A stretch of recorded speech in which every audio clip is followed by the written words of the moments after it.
네, 오늘은 에스겔서 33장 1절부터 20절까지 하나님의 말씀 나누겠습니다. 에스겔서는 우상 숭배, 거짓 선지자들의 거짓 예언으로 인한 하나님의 심판을 이야기합니다. 그리고 이스라엘에 대한 심판과 함께 이 열방에 대한 심판, 이 하나님의 심판도 이야기를 하죠. 그리고 그 심판이 에스겔서 32장까지 이어지고 에스겔서 33장부터는 그 심판의 이야기가 끝나고 다시 하나님이 이스라엘을 회복시킬 희망의 노래를 이야기합니다. 오늘 새길교회가 이제 에스겔서 33장부터 큐티를 시작할 텐데요. 다시 여러분들의 삶의 이야기가 희망의 노래로 울려 퍼지기를 소망합니다. 오늘 이 에스겔서 33장은 하나님이 에스겔을 파수꾼으로 삼으세요. 그리고 이 파수꾼인 에스겔을 통해서 악에서 돌이키면 하나님이 이스라엘을 회복시키겠다라고 말씀하시죠. 한번 7절 읽어볼까요? 인자야 내가 너를 이스라엘 족속의 파수꾼으로 삼음이 이와 같으니라. 그런즉 너는 내 입의 말을 듣고 나를 대신하여 그들에게 경고할지어다. 그러니까 하나님이 에스겔을 파수꾼으로 삼으셨다고 하는데 이 파수꾼이 외부에 적이 오는지 경계하면서 이제 지키는 일을 하는 사람이에요. 그러니까 파수꾼이 외부에 적이 침입했는데 제대로 백성들에게 말을 하면 살 수 있어요. 그런데 죽음의 위기 가운데 왔을지라도 파수꾼이 진실을 이야기하지 않고 우리 살 수 있다 라고 말을 하다가는 모두 죽게 되는 거죠. 그러니까 이 파수꾼은 정말 중요해요. 2절 말씀을 읽어보면 인자야 너는 네 민족에게 말하여 이르라 가령 내가 칼을 한 땅에 임하게 한다 하자. 그 땅 백성이 자기들 가운데 하나를 택하여 파수꾼을 삼은. 그러니까 칼이 임한다는 건 이제 전쟁이 일어나게 될 때 파수꾼이 해야 될 게 뭘까요? 3절 그 사람이 그 땅에 칼이 임함을 보고 나팔을 불어 경고하되. 그러니까 나팔을 불어 경고하는 것이 파수꾼의 역할이죠.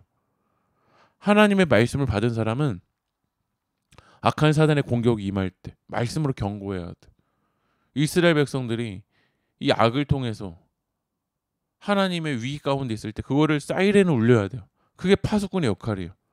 그런데 6절 말씀을 보면 그러나 칼이 임함을 파수꾼이 보고도 나팔을 불지 아니하여 백성에게 경고하지 아니하므로 그 중에 한 사람이 그 임하는 칼에 제거당하면 그는 자기 죄악으로 말미암아 제거되려니와 그 죄는 내가 파수꾼의 손에서 찾으리라. 그러니까 칼이 임함을 보고도 그러니까 전쟁이 났는데 파수꾼이 죄를 이야기하지 않는 거야. 사이렌을 울리지 않는 거야. 그럼 하나님은 누구에게서 이 죄를 찾겠다고 하냐면 파수꾼에서 죄를 찾겠다고 하는 거죠. 지금 외부에 적이 침입했는데 파수꾼이 우리 살 수 있어 라고 이야기를 했던 거죠. 실제로 역사 속에서 이스라엘은 우상 숭배 가운데 있는데 많은 거짓 선지자들이 경고하기보다는 이 제사장들의 입맛에 맞춰서 왕들의 입맛에 맞춰서 경고를 하지 않은 거야. 우리 살 수 있다. 결국 잘못된 이 사이렌 소리를 듣고 바벨론에 의해서 이스라엘이 철저하게 무너집니다.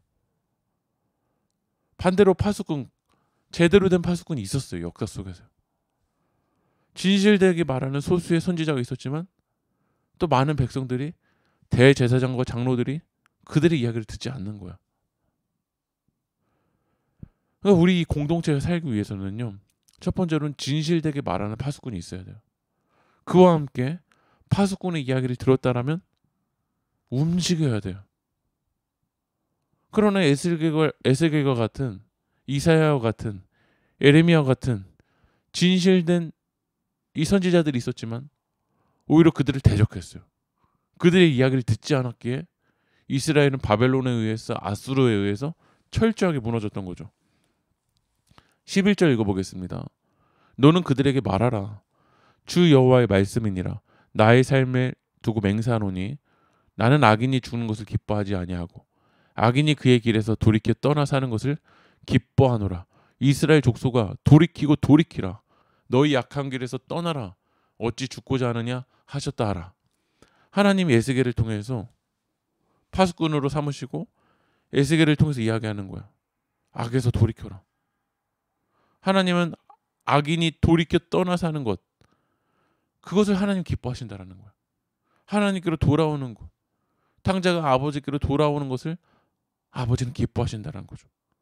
그렇다면 이 파수꾼의 이야기를 듣고 이스라엘 백성들은 어떻게 될까요? 돌이켜야 되죠. 악에서 돌이켜야 되죠. 그런데 이 이스라엘 백성들이 어떻게 반응하는지 한번 17절 읽어보겠습니다. 그래도 내 민족은 말하기를 주의 길이 바르지 아니하는도다 하는도다. 그러나 실상은 그들의 길이 바르지 아니하리라. 실상은 그들의 길이 바르지 않은데 백성들은 자기가 기준 되어서 주의 길이 바르지 않다라고 이야기하는 거야. 오늘도 우리 가운데 하나님 말씀을 통해서 말씀하시는데 벌써 내가 기준이 되어 있어요. 내가 기준이 되어서 내가 옳다고 하는 거야. 사이렌 소리가 들리는데 움직이질 않는 거죠. 가끔 건물 안에서 사이렌 소리가 들릴 때요, 우리들은 이런 생각을 합니다. 아, 또 잘못된 사이렌 소리인가 보다. 고장났나 보다.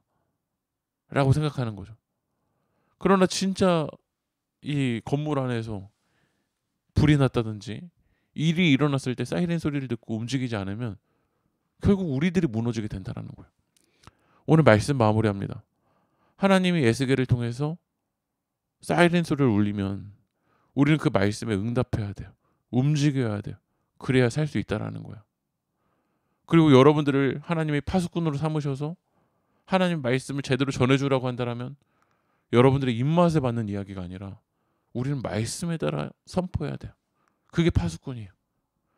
그래서 우리 세계교회는 진실되게 말하는 파수꾼과 함께 파수꾼의 이야기를 들었다라면 회개하고 움직여서 외부의 적이 침입해도 무너지는 것이 아니라 승리하는 믿음의 세계교회가 되길 주님의 이름으로 축복합니다. 아멘.